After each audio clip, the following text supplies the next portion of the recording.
Well, I think what most people don't know about me is I was born in a really lower middle class family, and born in Texas. My dad was in the Air Force, and so I lived in 5 states by the time I was 6, and have very little memory of it. But we settled in Wheeling, West Virginia, where I grew up primarily, and my father was somewhat abusive, and so my mother divorced him. And I got a stepfather who really raised me from the time I was about 6 until graduate high school. And I was a typical middle class, by then, suburban kid in West Virginia, except for the fact that my mother was an alcoholic and my father was a workaholic and sometimes drank as well. So it created a lot of compassion and empathy for me, because I'm very what's called hypervigilant. I notice every little thing, because I had to survive in those families. And also, I think I have a huge sensitivity to pain, and that was really how I got started. The Chicken Soup for the Soul books, which really catapulted my career, those came about when one of my students at some lecture I was giving said, "You know that story about the puppy you just told?" And I said, "Yeah." She said, "Is that in the book anywhere?" I said, "No." And she said, "Well, it needs to be." I said, "Why is that?" She said, "My daughter needs to read that story." "Well, just tell her the story." "I can't remember. I need to see it in the book." When you're a kid, you have an impulse to act, you act. You want to touch the cat, you want to throw the cat out the window. You want to stick your hand into the VCR and put peanut butter in there, you do. The problem is, as we're growing up, we get conditioned by our parents and our caretakers and our siblings and our teachers and coaches and nuns and all these different people that come into our life. Don't do that. Stop. That's bad. You know, we get slapped and told we're not okay. And so after a while, when we go to do something, we're looking, is it okay if I do this, you know? Instead of just doing it. All my sons and my stepson and my stepdaughter have been great risk takers. They're all artists. One's a drummer, one's a hip-hop singer. One is he's in high school, but he's in the school play. He just had a lead in the school play. He sings, and then my daughter's a singer, and my other son is very athletic. He's a surfer. He snowboards as well, and he's always inventing games and trying out new things. Always on the edge, you know. Always coming in with cuts and scrapes, which I love, because they're out there on the edge of their potential, exploring how they can keep pushing it. And it's not that they never get scared or they never feel rejected and have to go through things, but they seem to rebound very quickly. Every one of us knows what we want. We can feel it. I'll just tell people, if you could have anything you want and there were no limitations, what would you do? And everyone has an answer. Little kids, big adults. And that's their core essence. And if we all just fully do that which we're passionate about and understand the principles for how to bring that into being, then I believe the world will work perfectly. And that's why I do what I do.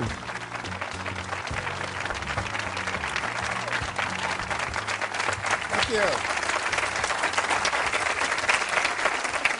Thank you very much. Well, it's a pleasure to be here and to share these ideas with you and really help you take your life to the next level, which is what we all want to do, or we wouldn't come out to these kind of events. I'm going to start by sharing with you a number of very important critical ideas. And the first one is this one. There's a friend of mine, his name is Orrin Hudson, and he was the Alabama State chess champion. And he grew up in the ghettos of Birmingham and became a chess champion. Then he was the #1 Cadillac dealer and became a professional speaker. And I was talking to him, we were having lunch together down in New Orleans, and it was at a professional speakers convention, and we were talking about my new book, The Success Principles. It was about to come out, and he said, "You know, to me, success is like knowing the combination to a lock." He said, if you know the combination to a lock, it doesn't matter if you're male or female, white or black, Hispanic or Asian, you're 55 or you're 16, your IQ is 150 or your IQ is 93. If you know the combination, the lock has to open. And the problem is, most of us are going through life and we don't know the combination. We maybe have 3 of the 4 numbers we need, but we don't have them all. And so the idea is that what I'm about, what I've spent 30 years of my life doing, was researching what is the combination to the lock. Interviewing people at the top of their careers, whether they were athletes, politicians, people in business, etc., and saying, what is this combination? What is the system? And if you know a system always produces a predictable result. You know, if you use my Aunt Betty's apple pie recipe, it always comes out really good if you do what it says, because it's a system that's proven. And so I want to share with you the basics of a system that works. No matter what you're starting out at, wherever you are, it will work for you. And you may remember oilman J. Paul Getty. He was at one time the richest guy in the United States. And he said there are 3 secrets to success. It's very simple. He said, you have to get up early, you have to work hard, and he said, find oil. It's that simple, okay? Now, obviously, it's not that simple. If it were, we'd all just go do that. And so I wrote this book called The Success Principles, and in it there are 64 principles of success. 64. Now, that's a lot. A lot of people go, you know, that's like too much to learn. So what I've done for you today, we're going to cover about 8, 9 of those principles, the core essence, the necessary building blocks that if you do them, they'll take you to the next level. Now, the promise I always make people is threefold. If you do this work and you apply it to your life, and the key is apply it, not just listen to it, but put it into practice. Number 1, you can double your income. And number 2, you can double your time off. And you can create more balance in between your work life and your family life and have a lot more fun. And you can do that in 3 years or less. Now, how many people here, if you could double your income and double your time off in 3 years or less, would be interested in learning how to do that? Okay, good response. We're talking to the right crowd. So basically, how do we do that? And I first of all want to tell you that it is possible, because a lot of times people go, well, how do I know I can really trust you? Well, I've done it in my own life, and I've taught hundreds of thousands of people to do this around the world. Just a couple of quick little stories here. We work with a company called Remax of Indiana. It's a real estate company. And we taught them these principles. And in the first year, 65% of the people doubled their income. By the end of the second year, over 85% of the people had doubled their income. And the company had doubled its total revenues. And went on, many people tripled and quadrupled their income in 2 years or less, okay? In my own life, here's one of my students, Scott Schilling. He said, I took your training and I learned these principles. And literally, he said, I made 22% of my 365-day salary in just 2 days after working with you. Now think about that. That's a fifth of his yearly income in 2 years. I mean, 2 days rather. Look at my own life. I have a Guinness Book of World Records. I had 7 books appearing on the New York Times bestseller list on the same day. Stephen King was the only guy that had 6 before that, and he had done that book, The Green Mile, and it came out in 6 chapters. No one's ever done that since. Here's a check written to me for $1,130,328.35. It's the first check our publisher had ever written for $1 million. He actually put a smiley face in his signature, if you can look real. He was so happy to have to write that kind of check. And that represented 3 months of book royalties for the first Chicken Soup for the Soul books. And that year, Mark and I both made $6 million, my co-author, and I split a $12 million royalty on that. Now, I share that with you not to impress you about me, but to impress upon you if little Jack Canfield, who grew up in Wheeling, West Virginia, and who graduated from the half of the class that made the top half possible, can do this, then literally anybody can do it. It's not about brain power. It's about knowing the principles. Gravity always works. If I drop this, it always falls. It's never floated. Never had that happen in my life. And so if you know the principles, you can use them. Like we can make water flow downhill. All the drainage systems in your house take advantage of that. Gravity works. So what are the principles, again, that work for us? Now, Jim Rohn says you can't hire other people to do your push-ups for you. I love that quote. I can't hire, what's your name? I can't hire Robin to go to the gym and work out for me and have my muscles get more toned. I can't hire you to meditate for me and I'm going to get a higher consciousness. I can't hire you to do my planning for me at night so my day is more organized the next day. All the things I'm going to teach you are things that you have to do. They're things that no one else can do for you. There are things. You can delegate certain things in your life, but not your health care, not your meditation, not your exercise, not these principles and strategies that we're going to be learning here today. So the first principle, building on that, says you must take 100% responsibility for your life and your results. And what that means is you have to give up all blaming, all complaining, all excuse making, all looking out at the world and saying, well, if the world were different, then I would be better off. Right now, we're all upset about the Chinese and the Indians are using more oil, which is sending the oil prices up, and we wish that wasn't happening. Some of you may love the president we have, some of you may not. We go through all these things where we say, if it wasn't for that, if it wasn't for the war, if it wasn't for him, if it wasn't for her, if it wasn't for the economy, then my life would be working perfectly. But there's a little formula I learned that's very, very powerful, and it really is the basis of everything I teach. It says E plus R equals O. And what that stands for are the events in your life, you have a response to them, and that creates outcomes. And everything in your life that you experience, whether you love it or you complain about it, is an outcome of how you've responded to earlier events. For example, if I put $200 in front of you and you go out and party with it, a month later your net worth hasn't increased. But if I put that $200 in front of you, that's the event, your response is you invested, and then a year later maybe it went up to $250. So now your net worth went up. Same event, different responses. What's your name? Valerie. Let's say I say to Valerie, of all the people I've ever met, Valerie, you have to be the biggest idiot I've ever met in my life. Now, how many people think that would raise her self-esteem? No hands go up. How many people think that make her self-esteem go down a little bit? Yeah. See, everyone that just raised your hand was not listening to the lecture called E plus R equals O. It's not what Jack says to Valerie, it's what Valerie says to Valerie when Jack stops talking. She might have said, oh my God, the man's only known me a few minutes, how'd he figure it out so fast? Right? Her self-esteem would go down. Or she might say, Canfield has only known me for a few minutes. He can't really know what I'm like. I'm sitting in the front row. People that sit in the front row are really willing to participate. I've got a good ego structure. He sees me smiling at my jokes. Besides, I'm one of the more attractive women in the room. Probably can't keep his eyes off me anyway. Now, if he said that, which way would her self-esteem go? It would go up. See? So if she says that. So basically, it's not what people say to you. It's not what they do to you. The world's just out there worlding. It's not personal. And if you want a different outcome, because E plus R equals O is like 2 plus 2 equals 4, and if you're not happy with 4, you've got to change your response. The word responsibility means you have the ability to change your response to something other than what you're currently doing. And if you would do that, you would get a different outcome. Does that make sense? Yeah. So basically, we are responsible to change our behavior until we get the outcomes we want. And that's kind of an experiment. You never know if something's going to work or not. Maybe you're distant from your spouse and you try a new communication technique you learn in a workshop and it works. You go, ah, great. Or maybe you try and it doesn't work. Well, there's just about 500 more you could try. You know, you could read Men Are From Mars, Women Are From Venus, Children Are From Hell, one of those books. And just kidding. But, you know, there's so much out there, so many good techniques. And unfortunately, most people don't experiment with trying on new ones. Life should be approached as a huge experiment.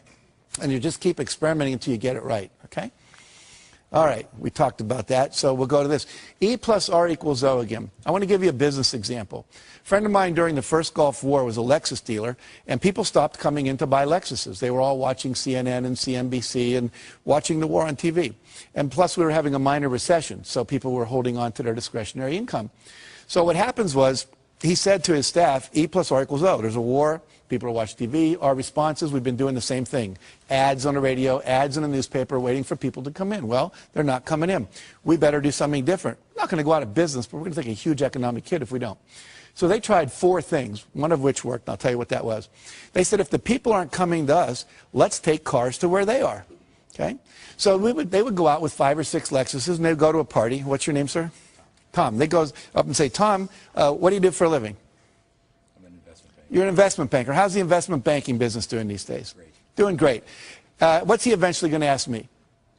What do I do? And I'm going to say I'm a Lexus dealer. And then I would say, have you ever driven a Lexus? Yes. Yes. Did you like it? Loved it. Loved it. You know, we have a new LS400 outside, never been ridden by anyone. It's got the new Nakamichi sound system, quadraphonic sound. It's got the tilt-back mirrors. It's got the new seats that have the air that comes out that can keep you warm or keep you hot, depending on what you need. Would you like to take a little spin with me, see what it's like? Great. So we go and we take a little spin in the Lexus. Now, you come back in. Let me ask you a question. How many of you have ever test-driven a new luxury car and then got back in your old car? You know that feeling? You were really satisfied until then.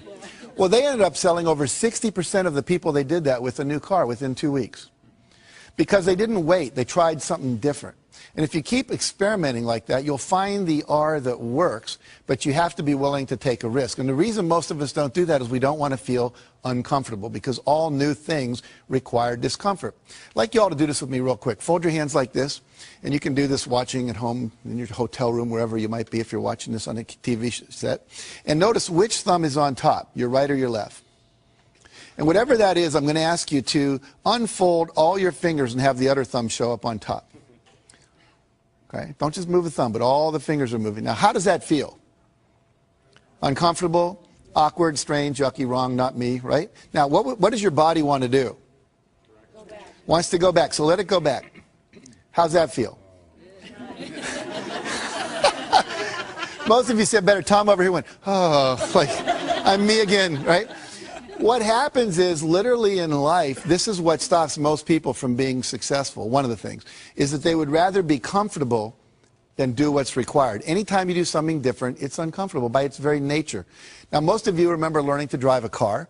You were probably awkward. You know, you forgot to hit the clutch when you hit the brake. But after a couple months, you're there driving with your knee. You got a Big Mac in your left hand. You're breaking up a fight in the back seat with the kids with your right hand. No big deal. But you have to be willing to go through that awkward, uncomfortable stage.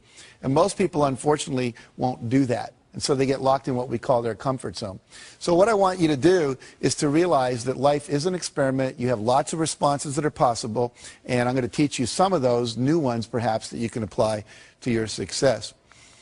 So there's three kinds of responses. Number one is your behavior, what you do and say out loud. Number two is your thoughts. Number three is the images you hold in your head. Those are the only three things you have any control over in your life. What you say and do, the thoughts you think, and the imageries that you hold inside your head. So we're going to look at this whole area of thoughts for a minute. And I'm going to ask somebody to come up here and volunteer to do a little exercise with me. It'll take about 1 minute. So, okay, great. What's your name? Marianne, very good. Come on up, Marianne. And I'd like you to turn around and face the group. Now, are you right-handed or left-handed? Right-handed. Right-handed. Is your left arm okay? Any injuries going on here? Very good. So what I'm going to do is push down on your arm. I want you to push up, okay? So we'll see how strong you are. Very good. Now, you said your name was Marianne? Yes. So say, my name is Marianne, out loud. My name is Marianne. And then resist. That's a very funny last name. But let's, so my name is Marianne. My name is Marianne. And resist, good and strong. Now I want you to make up a name that's not yours. My name is Margaret. My name is Joe. Any name at all. And just say it, and then I'll test your arm. My name is Kathy. Say it one more time. My name is Kathy. And resist. What happened to your arm? It went down. Was it as strong? No. No. And my name is Marianne. Say that. My name is Marianne. And then say, my name is Kathy. My name is Kathy. And without any effort, it goes down. Now, see, when you lie, this whole set of muscles goes weak. Okay? Literally, the whole Michael Jackson trial could have taken about 1 minute. All right? And we would have known one way or the other. But see, the reality here is that your thoughts affect your physiology. We just saw that. The brain wasn't designed to lie. It was designed to perceive truth and organize truth and express truth. Then things work. Otherwise, you're called psychotic or you're called a liar and gets in trouble and so forth. So let's look at one of the lies we tell ourselves. I'd like you to think of something you always wanted to do, Marianne, that you didn't think you could. Like, I can't sing, I can't bowl, I can't skydive, I can't start a business and run a family. You know, anything at all that feels true for you. Okay. It would take me a minute. That's okay. I'm kind of confident. Okay. You got one? Mm-hmm. Okay. Can you say it out loud? I can't swim in the ocean out too far. I can't swim in the ocean out too far. So say it again. I can't swim in the ocean out too far. And notice what happens to your arm. Now say, I can swim out in the ocean as far as I want. I can swim out in the ocean as far as I want. One more time. I can swim out in the ocean as far as I want. And resist. Notice what happens now. You're twice as strong. So what happens is when you say I can't, you actually weaken yourself. You weaken your resolve. You actually change your physiology, become less resourceful. You're less capable to actually do the thing you're saying I can't. So it becomes a self-fulfilling prophecy. Do two more quick things with me. Close your eyes and remember a failure experience in your life. You're not going to have to share it with anybody, just to yourself. But you set a goal and somehow it didn't work out. And when you can remember such a time, just nod your head. Okay. You got one? Okay, so I want you to visualize what you saw at the moment you knew it wasn't going to work. There's the pink slip, person slamming the door, whatever it is. And when you have that image, just imagine, just nod your head. Okay, and notice what happens to your arm. Now open your eyes. Did you eat any meals today? Yes. Name one thing you ate.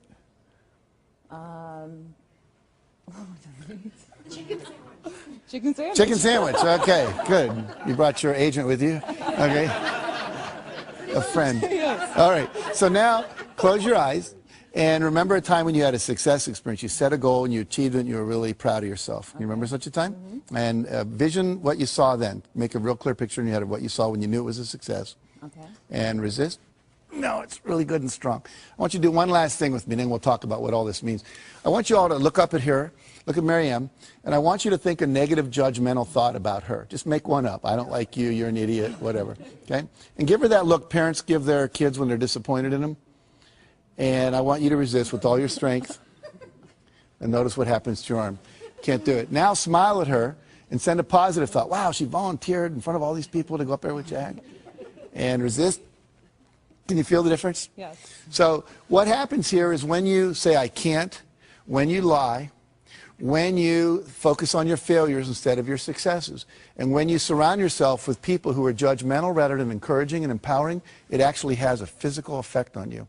So that's how powerful thoughts are. We see that our thoughts affect us and other people's thoughts affect us. So we have to be very careful where we place ourselves and who we hang out with and who we surround ourselves with. Give Marianne a hand for coming up here. Thank you very much. Okay. So partly here, we've just done this thing. This is called a kinesiology demonstration. Kinesiology is a fancy term for muscle testing, all right? And one of the principles here is you have to eliminate the phrase I can't from your vocabulary. I can't, I wish I were able to, I'll try. Those are all ways of saying I'm not capable. And they're very insidious, and it's part of our culture. I actually teach people to wear a rubber band, and if they say something negative about themselves, they just snap themselves when they're aware of it. Not like to really hurt yourself, but just to raise your awareness. In my company, if anyone says I can't or we're not able to, we can't get that done by Friday, you know, they'd say something like, well, we'd need 8 people to do that. Well, great, call the temporary agency. It can be done by Friday. And if they'd say something negative, it cost them $1. We'd fine them. We'd put it in a jar, and at the end of the month, we'd give it to charity. Well, we stopped doing that after a couple of years because no one was doing it anymore because the culture shifted because of that focus. Henry Ford said, whether you think you can or think you can't, either way, you're right. Why is that? Because if you think you can, you will try. And if you try, you're probably going to pull it off. And if you think you can't, you won't. And if you don't try, then you're not going to get it done at all. Make sense? Okay. Maddie Christensen was a kid I interviewed for our book. Imagine this picture. He has no leg from the knee down on this leg, no leg from the knee down here. 2 prosthetic devices that he's got. His right arm is just a normal prosthetic device, and his left arm from the elbow down is a prosthetic device with a lacrosse stick appended to the end. He is the pitcher on his Little League baseball team, and he can use that to catch the ball. His team, with him as the pitcher, went to the New York State Finals in Little League. He wrestles, he plays basketball. How many of you, if you'd been born with no arms past the elbow and no legs past the knees, would have thought that baseball was your career? But Maddie went for it. I can tell you story after story. I met a kid named Kyle Maynard last year. He wrote a book called No Excuses. We were over in Ireland together. He has no legs past the knees. He was the #2 wrestler in the state of Georgia his senior year in high school and now wrestles for the Georgia State University Wrestling Club. Wrote a book on Oprah. He can type 150 words a minute with the stubs of his arms. He can eat with a spoon. I mean, he's the most amazing guy. And we say that, and then when I hear that and I look at these people, I think, what's my excuse? What story am I telling me that I can't do something when these people can do that? And I tell you that hopefully to inspire you to realize you can do anything. There's nothing you can't do. And all those people that are out there that are doing anything that you go, wow, that's great, is just a model for you that says this is possible. And if they can do it, I can do it. He said to me when I was interviewing him, he said, you have to give up all of your excuses. He said, you have to become solution-oriented. You have to move in such a way that you're always solving a problem. He said it was just a problem to be solved because he was so passionate about what it is that he wanted to do. Some of you have seen Tony Robbins on television, and he tells a wonderful story that we put in our first Chicken Soup for the Soul book of being in New York. He sent his staff out. He said, I want you to go find a van because I want to take some food, put it in some baskets, about 30 baskets of food, and we'll go give it to the homeless people up in Harlem. So they went out to rent a van. He came back a couple hours later from some radio interviews. There was no van. He said, where's the van? I said, Tony, there are no vans for rent in New York. They're all being used. It was Thanksgiving weekend. They'd all been rented up. He says, well, why didn't you just go get one from someone else? I said, Tony, people own them. They're using them. He says, come on. And they went out on the street. And the first van that came by, Tony jumped out in front of it like this and started going like that. Now, Tony must be, I don't know, 7 foot, 8, 10, whatever. He's big. And he said, I learned something about New Yorkers that day. He says, they don't stop. They speed up. So he said that strategy wasn't working. E plus R equals O. We need a different response. So they went to where the cars had to stop, called a traffic light. And then he'd knock on the window and they'd roll it down and he'd say, hi, I'm Tony Robbins. You may know me from TV. But even if you don't, what we're trying to do is rent a van and, you know, find a van. We're glad to pay you to rent it. And we'd like to just get some food and drive it up to Harlem and give it to some homeless people. And they would all say, you know, I don't want to go to Harlem. It might not be safe up there. And so this went on for a half hour. And finally, Tony's staff said, Tony, give it up. It's never going to happen. We're not going to get a van. Let's go eat dinner. And Tony said, that's a terrible attitude. We are going to get a van. It's just a numbers game. Well, another half hour went by. And Tony knocked on the window of this one van, and the window went down, and told him a story. And the guy said, jump in. And as he jumped in, the driver reached over and picked the hat up off the seat that Tony was about to sit in, the passenger seat, put it on his head. It said Salvation Army. Turns out the guy was the head of the Salvation Army, Captain John Runyon, for all of New York City. And they went and they bought the food, and he said, look, there's a worse place even than Harlem. It's called the South Bronx. Let's go there.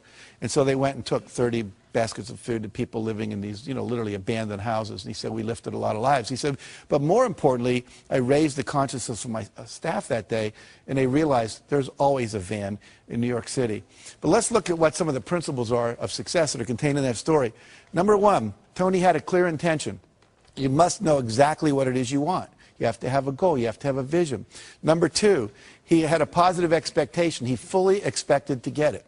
Pete Rose, the great baseball player, said, he was interviewed once, he said, when you go up to bat, how often do you expect to get a hit? He said, every time. He said, if I'm not expecting to get a hit, I shouldn't be standing there.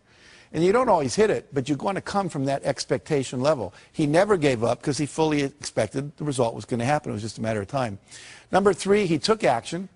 Because a lot of times you have great ideas. I was just here today, a guy was talking about, we were talking about horseback riding, and he said, it'd be neat if they made those gel things they put in the feet to put on the saddle of horses, because your butt gets sore when you ride a horse. And I said, that's a great idea, and he just passed it off. I said, no, you ought to do something about that. How many times have you had a great idea, didn't do anything about it, and then a year later someone did something about it, made a lot of money, got the promotion, etc. So when you have the idea, the inspiration to act, it's time. Act. And you don't have to know it perfectly. You can drive from here to California, wherever you might be, assuming you're not in Hawaii, by going west. And what happens is that you don't have to see the whole route. You only need to see 200 yards ahead of you. At night, you can drive just with your headlights, and the headlights keep moving with you. And your goal in life is to get in the game. You don't have to see the whole blueprint. You just have to see the next steps, the next steps, the next steps. And if you keep taking the next steps, eventually you get to where you want to go. Does that make sense? And then he persevered. He never gave up. Some people give up too soon. We were rejected by 144 publishers when we did Chicken Soup for the Soul. Most people don't know that. What if we'd have stopped after 100? Said, well, this isn't going to happen. I wouldn't be standing here talking to you today. We just kept on going until we got the result. It took us a year and a half to sell that book, but we sold it. Now, the last thing is called law of attraction. We believe that when you are vibrating at the level of 100% expectancy that you're going to get something, it's already a done deal. Piece of cake, no big deal. We're going to win this thing. We're going to get that contract. I'm going to make this thing happen. Then what happens is the universe literally responds. And we're going to talk about this a little more later. Now, who is the most perfect guy to come in a van for Tony? Could anyone be more perfect than the head of the Salvation Army who knew all the places in New York and was committed to doing this? Well, they had to wait for an hour because he wasn't there yet. See? So sometimes when you're doing this, you're putting on the vision of this should happen by this date. It's okay to set goals like that, but sometimes it takes a week longer, a year longer, whatever. But law of attraction says if you'll just hold the expectancy, like attracts like, if you say, I want to be a millionaire, but I don't know anyone that would ever teach me how to do that, or I want to buy a car, but I don't have any money, then what you're doing is saying, it's like calling up Domino's Pizza and saying, send me a pizza, and calling them up a minute later and saying, never mind. It's like, you've got to create the space mentally to hold this vision that you've got. And that requires expectation and then knowing that the perfect thing is on its way, just as it was in that situation for Tony. In the Success Principles, I write about a woman named Catherine Lonigan. Catherine Lonigan went off to college. She wanted to be a writer, and she took her first writing class, and she got an F. And she went to see the teacher and said, why'd I get an F? He says, because you can't write. She says, well, I'm on a scholarship, here to be a writer. I came to be in the creative writing program. I was the editor of my yearbook, editor of my school newspaper. I wrote a play that was performed in high school. They told me I was gifted. I said, well, you're not. And he said, if you stay in my class, you're going to flunk it. And if you flunk my class, you'll lose your scholarship. And she said, well, what do I do? He said, I'll make a deal with you. If you promise never to write again, just, history papers and stuff, but you're not going to try to be a writer, I'll give you a passing grade. You'll keep your scholarship, change your major. So she did. I called it, she made the deal with the devil. 15 years later, she's down in Texas. They're making a movie at the next town over, and down where she lived in Texas, people would show up at the gas station after it rained just to see the oil slick. It was kind of boring there. So she said, wow, they're making a movie, let's go. So everyone drives over, and everyone's talking to the movie stars. She's talking to the writers, saying, what's going on, what's happening? And why are you interested in us? Why not the movie stars? Well, I always wanted to be a writer. And the guy said, BS, if you wanted to be a writer, you would have written. She said, I was told on good authority I couldn't write. He was a Harvard professor visiting our campus that year. He said, that's BS. He said, what I want you to do is go write something, send it to me. I'll tell you if you can write. I do it for a living, I know. So she goes and writes a book, sends it in to him. He sends it to an agent in New York, and they publish it. Her next book was called Romancing the Stone. The book after that, Jewel of the Nile. Both made into movies with Michael Douglas and Catherine Turner. So what's the deal here? 14, 15 years of her talent wasted because she bought someone else's evaluation of her. My friend Terry Cole Whitaker says she wrote a book called What You Think of Me Is None of My Business. You know? Do not let other people's evaluations of you control you, okay? It's just an E. Your response is, thank you very much. You keep pursuing your passionate dream, okay? Now, another principle is you've got to drop out of the Ain't It Awful Club. What does that mean? It means you have to surround yourself with positive people. We saw when Mary Ann's arm went down up here when you all did negative thoughts about her. And how many of you, think about this, where do you spend your time? Is it with positive people or is it with negative people? You have to be very careful about where you put yourself. Jim Rohn said, again, you're the average of the 5 people you spend the most time with. Who do you spend the most time with? They're a mirror back to you at what level your life is actualizing at. If your friends are victims and their lives aren't working and their marriages don't work and they're not making money, that's a reflection back. If you're working out with people and hanging out with people that are at a higher level, then that's a reflection back. And what I teach people is always try to get with the people that are the next level up. You're making $50,000 a year, you want to make $100,000, find some people making $100,000, spend some time with them, however you have to do that. You know, if you want to be more spiritual, go to some spiritual retreats where spiritual people hang out. Get in their space, learn what they do, how they think, etc. We had a story in the second helping of Chicken Soup for the Soul. Carl Coleman's driving to work when his car collides with another woman's car, and they get out, and she's crying, and he's like relieved. This is a minor fender bender. Why are you crying? She said, you don't understand.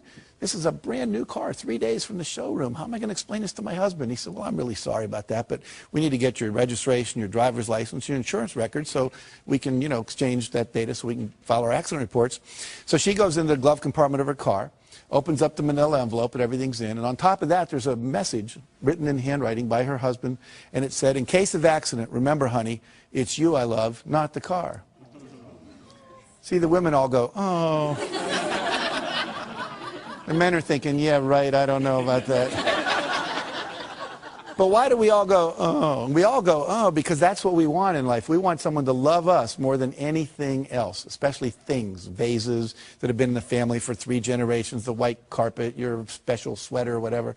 And when we know that we're loved unconditionally, then you feel safe. And when you feel safe, you get creative. And when you get creative, you come up with ideas that can quantum leap your success. So that's why it's so important.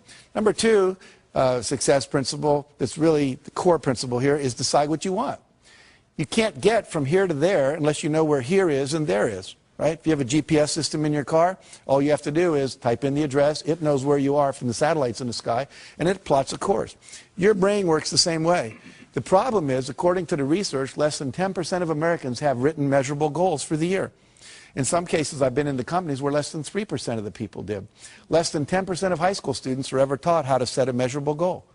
This is a failure in our education system. You know anyone that got divorced because they didn't know the 7 exports of Brazil or the 5 causes of the Civil War? No, but they didn't know the communication skills. They didn't know how to set goals for their relationship. So many things we're not learning in our education that we now need to learn in these kind of courses. General Wesley Clark, who I interviewed, said, it doesn't take any more effort to dream a big dream than it takes to dream a small dream. So if you're going to decide what you want, go for what you want, not what you think is possible. Most people hone down their dream because they can't see how they can do it. And I'm saying to you, dream as big as you want. In fact, big dreams are exciting. Big dreams attract big people. If Martin Luther King said, I'm going over to the supermarket in Mississippi, I don't think a whole lot of people would have gone down there with him. But when he said, I want to end racism in America, that was a big dream and it inspired a lot of people to want to play. A great personal sacrifice to themselves because it was big enough and worth doing. Walt Disney said, if you can dream it, you can do it. Which means that you're never given a dream that comes out of your own desire place that isn't something you have the capacity to fulfill. You may have to learn some new skills. You may have to partner up with some people. You may need to learn some, how to access some new resources along the way. But all of that is possible if you'll simply dream the big dream. Because the dream doesn't come unless the capacity to achieve it comes with it. Does that make sense? Okay, so trust your dreams. Now, there's 7 dream categories or vision categories that you need to focus on to create a balanced and fulfilling life. Success means having all of this stuff, and I want to walk you through these. Number 1 is financial. What are your goals for your money? How much money do you want to make? How much net worth do you want to achieve? How much money do you want to have when you retire? If you own a business, you have cash flow goals, you have money in reserve goals, you have profit goals, etc. And so we need to have goals clearly set in that arena. Number 2, business and career. What's my ideal vision for my business or my career or my job? You know, I was a high school teacher, and at a certain point I realized I wanted to teach teachers because I just thought I could impact more people. Then I became a teacher trainer. I trained people how to train teachers. And now I'm teaching, you know, on television around the world. So it kept growing. The goal changed, but it was always like, you know, what is it that I want to be doing with my life in relation to my business and career? Number 3, fun time and recreation goals. One year our fun time goals, my wife and I, was learn salsa dancing. This past 2 years I've been learning to play the piano. My goal is to play Jesu Joy of Man's Desiring as well as Bach could have played it when he wrote it. I'm not there yet, but I'm working on it. And so, you know, one year was to go to the Eiffel Tower. We took our kids and we walked up as far as they let you walk, which is about 2/3 of the way up there. Number 4, health and fitness goals. These are things like weight you want to achieve, cholesterol levels. Maybe you want to run a 10K or a marathon. There's just so many possibilities in that arena. Maybe you want to, you know, have your waist come in by a couple inches. You want to grow some hair back. I mean, there's just a number of things you can decide about in that arena of health and fitness. Number 5, relationships. What would your ideal relationships look like?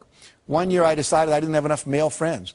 So I created this thing called Boys Day Out. I'd read this article about Kenny Rogers, the singer, and he brought all these athletes down to his ranch in Virginia, and they would spend a week playing all these different games, tennis and soccer and basketball, and I thought, well, I can't do that, but a day a month would be cool. So I asked a bunch of guys that had control of their schedule, lawyers and psychiatrists and people like that, and we created this day, and we would do guy things. We'd pitch pennies, throw baseball cards, play soccer, go to the racetrack, do ice hockey, broom ball. I mean, you name it, we attempted to do it.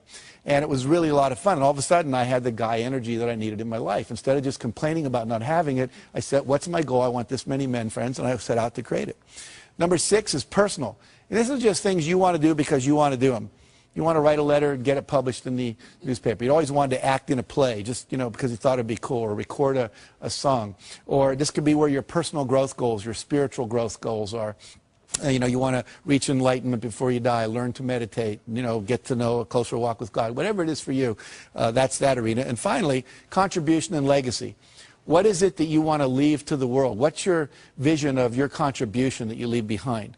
You know, we've planted over 1 million trees through our work we do. We've given over $3.5 million in the last couple of years to all kinds of charities, limbs for kids that have lost them, child abuse prevention, so forth and so on. So we picked 5 or 6 areas. We said, we want to make a difference there. Habitat for Humanity, we built some houses and so forth.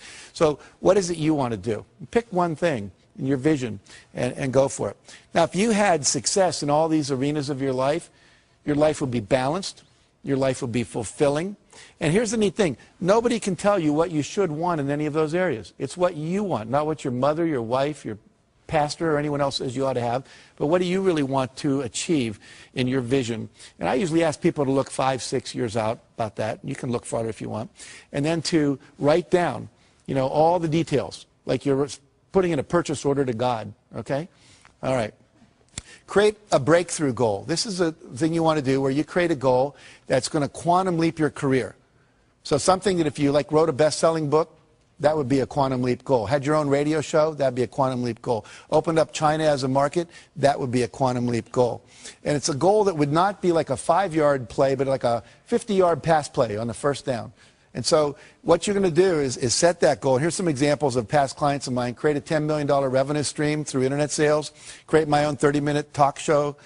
Get our products sold on QVC. Secure a $10 million line of credit for their company. Teach a weekly holistic health class for the public. And become a wellness coach for a major corporation instead of continuing being a doctor on call all day. And what you do is with your breakthrough goal, once you've decided what that is, you do something we call the rule of 5. Write your goal on your business card and carry it like I carry mine in my wallet at all times. And then once you've done that, every day you're going to do, this for this year, it says, I'm joyfully celebrating 15,000 people having completed the Canfield Success Principles coaching programs. What that allows me to do is have you all get value without me having to leave my house, see? And that's a breakthrough for me, so I could travel less, be home more, etc. And with the breakthrough goal, we say the rule of 5. That means every day you do 5 specific concrete actions to move that goal forward. You're not going to do that in all 7 arenas of your life. It's just too time consuming. But if I wanted to be a best-selling author, then maybe I write for so many minutes. I do some interviews each day. When we brought out Chicken Soup for the Soul, we sent out 5 free books every day to people that could promote that book. One day we couldn't think of anyone to send it to. We sent it to the O.J. Simpson jury, and we gave them each a book. And about 5 days later, they're all walking into court carrying Chicken Soup for the Soul. And the cameras were all going, made national news. And so if you just do something every day toward that goal, there's something called the law of probabilities, which says the more things you try, the more likely one of them will work. They may not all work, but if you only try 2 things, the law of probabilities is not on your side. Try 100 things, one of them is likely to hit. Does that make sense? Okay, good. Mentioned we did that. In this book, which was rejected by, what? I told you, over 144 publishers, went on to sell 10 million copies in 41 languages because we did 5 things every day. We did not hit a bestseller list until 14 months after the book came out. 14 months. And most people would never sustain it that long. And it's kind of like the universe tests us, I think. How committed are you? How badly do you really want this? And if you go for it and do the rule of 5. Bill Bradley was a great basketball player, played for the Knicks, was All-American at Princeton. In high school, he was an All-American. Every day, he'd find 5 spots on the basketball court, and he would have to shoot 15 in a row before he would go in.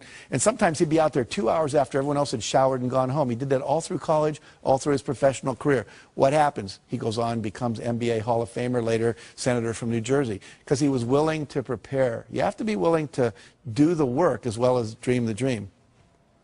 The third thing says unleash the power of goal setting. So now we got this vision, things we want, but we have to get and turn them into objectives. And they have to become measurable in time and space. And the key words here are how much by when. I want a big house. Well, what's big? For some people, it's 4,000 square feet. For Bill Gates, it's 35,000 square feet. It's a real different definition of what big is. And by when do you want it? Well, I would like it by June 3rd, or 2007, or I want it by January 5th, 2010. Be very specific.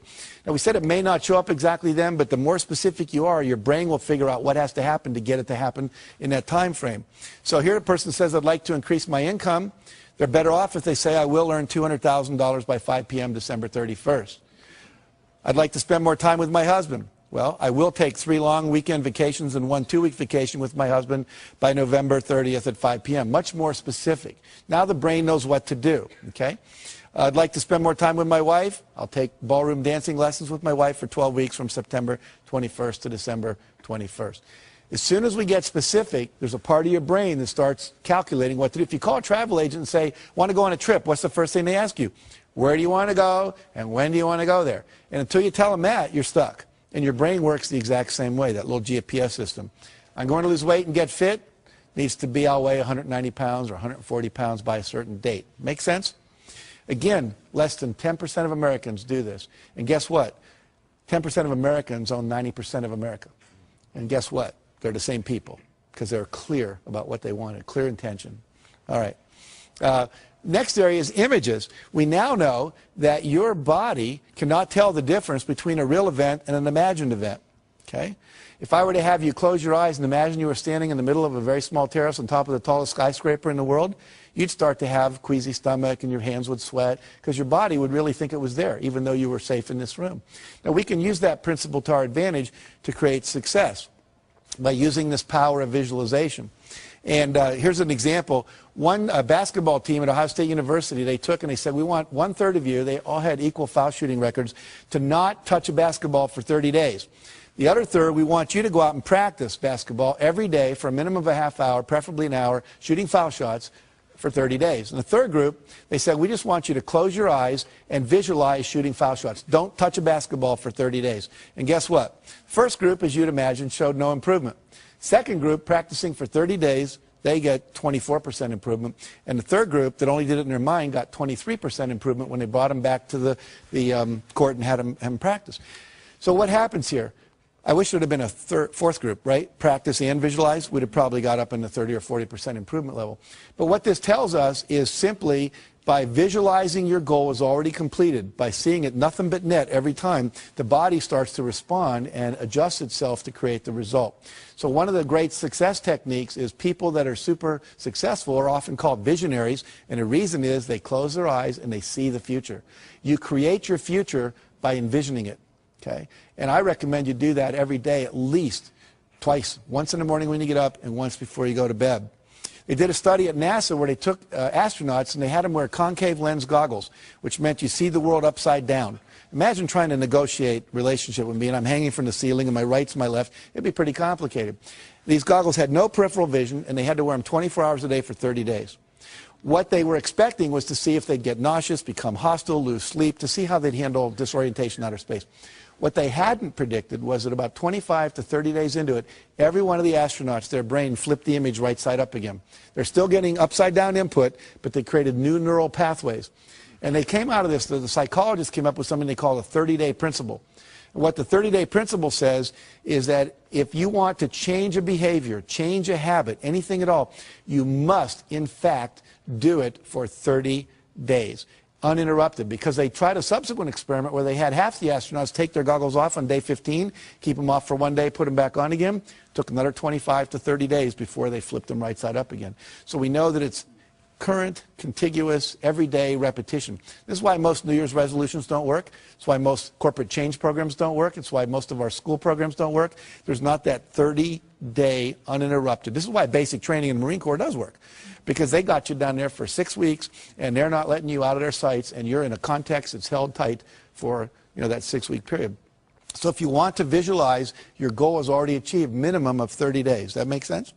Okay, good. Let's see here. I'm going to skip over that real quick and get to this. Now, the reason this works, where your vision becomes real when you visualize what it is you want, is there's two things that go on in your brain. You have a vision of what you want, you have the current reality, they don't match. Okay? And what we want to do is purposely create that. It's what advertisers do. Imagine yourself in the new car. It's like the guy getting out of the Lexus we talked about earlier, getting in his old car. The vision of what's possible no longer matches the reality, and that creates a little dissonance or structural tension in the head, which we call motivation, which says, I want that. Until we had that, there was no motivation to do anything different. Any of you women ever experienced visiting a friend with a new kitchen, and then you come home to your old kitchen, and they've got all the new granite and the new appliances and everything's cool? Your kitchen was fine until then. So we want to purposely do that to your brain to motivate you. So you vision the thing you want, your goals and your vision. You hold that in your mind every day for about 10 minutes in the morning, 10 minutes at night. If you have 10 goals, you can cycle through them. I put mine on 3x5 cards, read them, and I close my eyes, see the vision as if it's already accomplished, see the car I want, the program happening in Singapore that we're doing, whatever. Then I go to the next one. I just keep cycling through the cards until I go through all of them. What happens then is you get a perceptual shift. You start to see things in your environment that were always there that can help you never saw before. You get expanded creativity. You start noticing that the things that you want, you wake up in the middle of the night, you're in a shower, you start going, oh, that's how we can do it, that's how we can do it, that's how we can do it, that's how we can do it. And unfortunately, most people aren't having those kind of breakthrough ideas because they're not holding the vision. The third thing that happens is you have increased motivation. You'll find yourself doing things just out of nowhere, boom, you get up and you do something, like volunteering. Sometimes people do. That's not like me, but you just do it because you've been holding this that creates it. Now, what happens is that then creates the action that you need to have for the result to occur. Now, I want to show you how this perception shift occurs because this is magical. There's a sentence up here, and we're all going to read this on the count of 3 out loud, if you would. 1, 2, 3. Finished files are the result of years of scientific study combined with the experience of many years. Very good. Now I'm going to put that back up and we're going to time 10 seconds on my clock here. I want you to count the number of times the letter F appears. How many F's are there in that sentence, okay? And when you do this, keep it to yourself. Don't say anything out loud, all right? So here we go.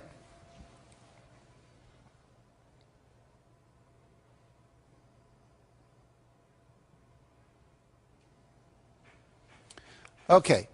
How many counted, by show of hands now, it's real important you participate. How many counted 3 F's? Hold your hands up. We got about half the audience more. How many counted 4 F's? About 5 people. How many counted 5 F's? About the same amount, 7 maybe. How many counted 6 F's? 1, 2, 3, 4, 5, 6, about 8 people. Anyone count 7 Fs? All right. Now, were we all looking at the same sentence? Go like this. And yet some people saw 3 Fs, some people saw 4, some people saw 5, and some people saw 6. Let's look to see what the real objective reality is up there.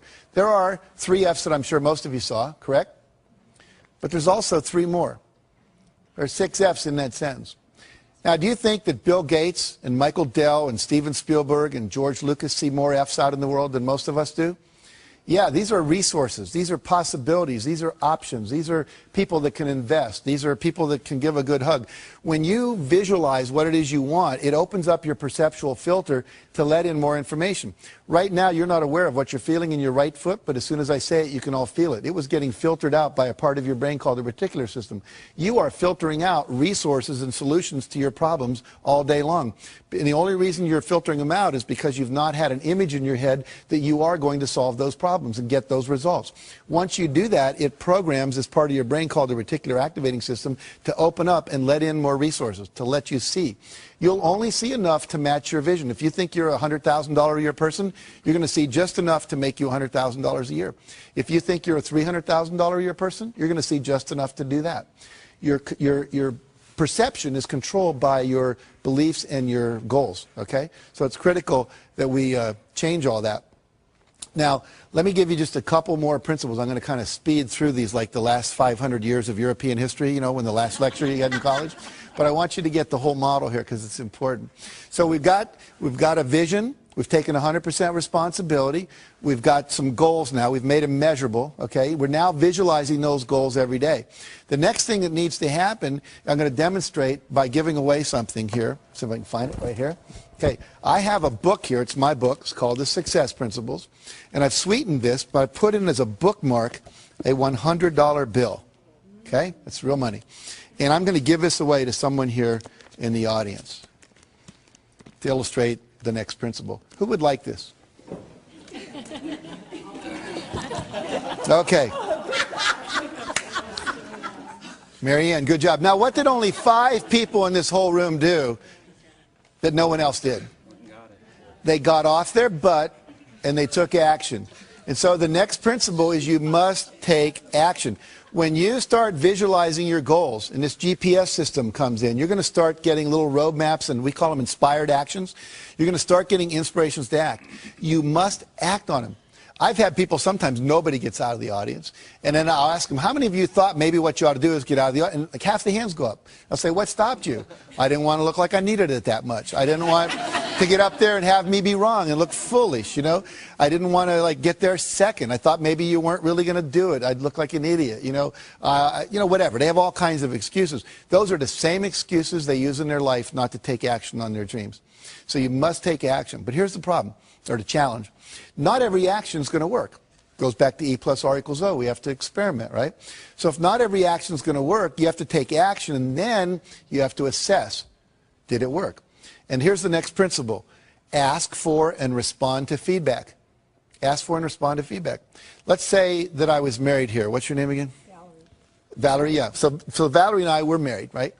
And what I would do every week if we were husband and wife is I would ask her, on a scale of 1 to 10, how would you rate the quality of our relationship? Anything less than a 10 gets a follow-up question. What would it take to make it a 10? If we were in business and I was a vendor and you were a client, I'd say on a scale of 1 to 10, how would you rate the quality of our product or the quality of our service or the quality of our delivery? And anything less than a 10 gets a follow-up question. What would it take to make it a 10? That gives me directive feedback on how to improve. Why don't most people ask that question in life? Anyone know? They're afraid of the answer they're going to get. Here's what I want you to get. Everybody in your life, if I'm married to Valerie, her mother knows, her sister knows, the women down at the shop where she shops know, the women in the salon know that she's not happy with me. I'm the only one not in on it. And I'm the only one that can make it better. Isn't that absurd? So asking for feedback is a really critical thing. Asking is a critical principle, period. If I want more, I have to ask other people, participate, support me, be my mentor, be my coach, buy my product, whatever it is. And again, most people don't ask for what they want. And the fear there is fear of rejection. I want to talk about rejection. If I ask Valerie to have dinner with me afterwards and she says no, Most people go, woo, Jack got rejected in front of all those people and on television and oh my God.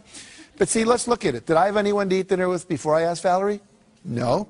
Did I have anyone to eat dinner with after I asked Valerie? No. Did my life really get worse? No, it stayed the same.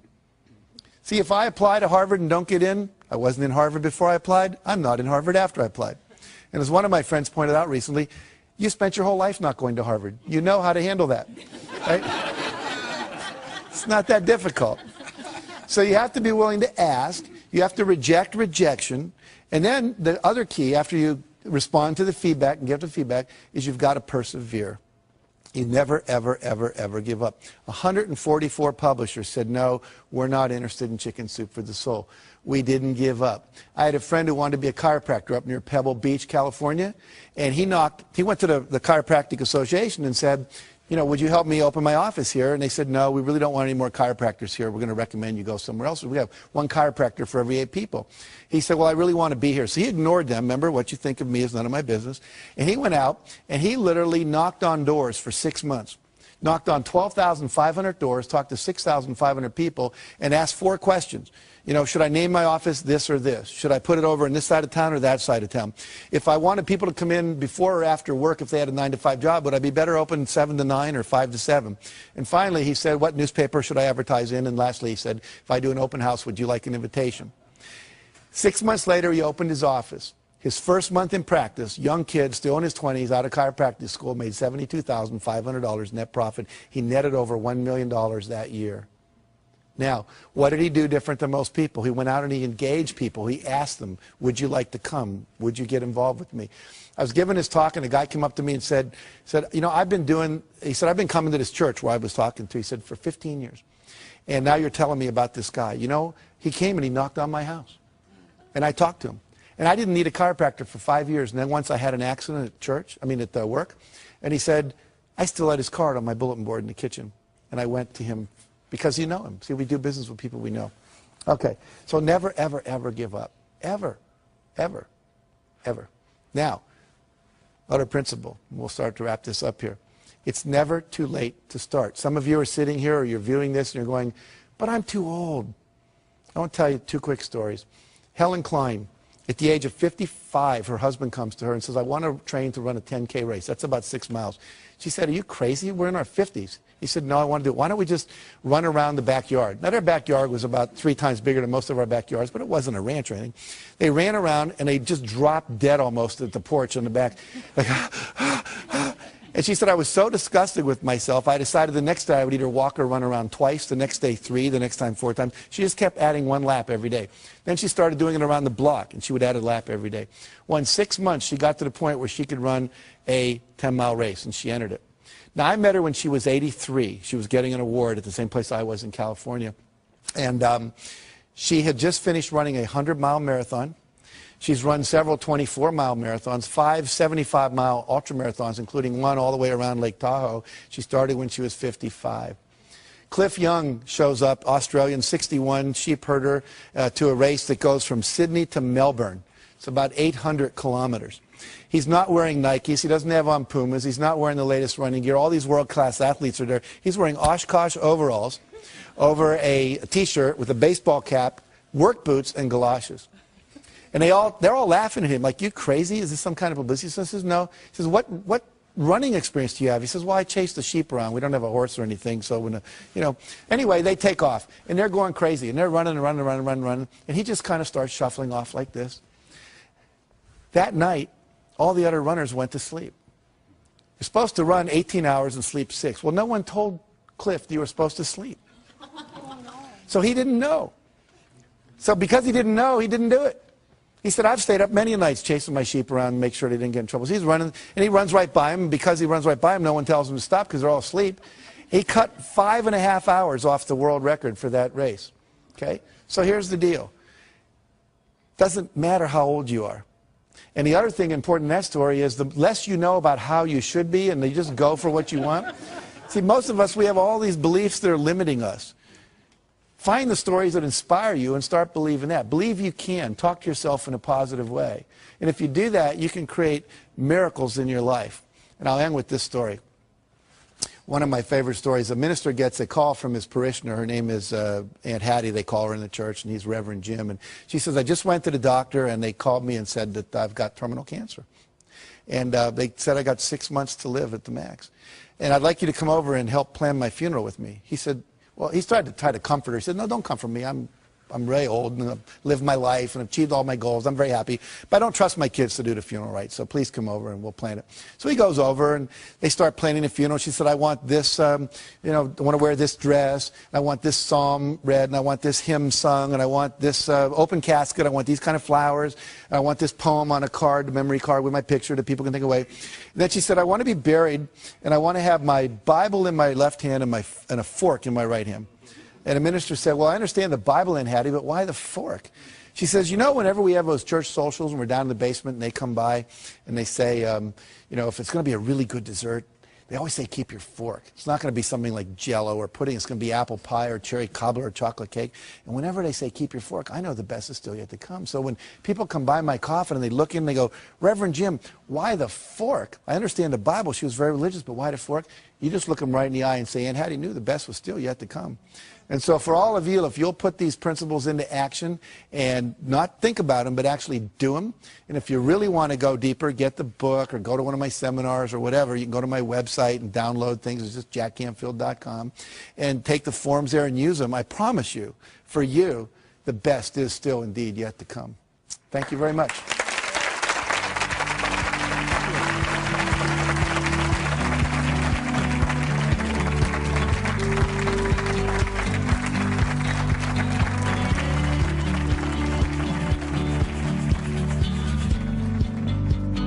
You've got goals.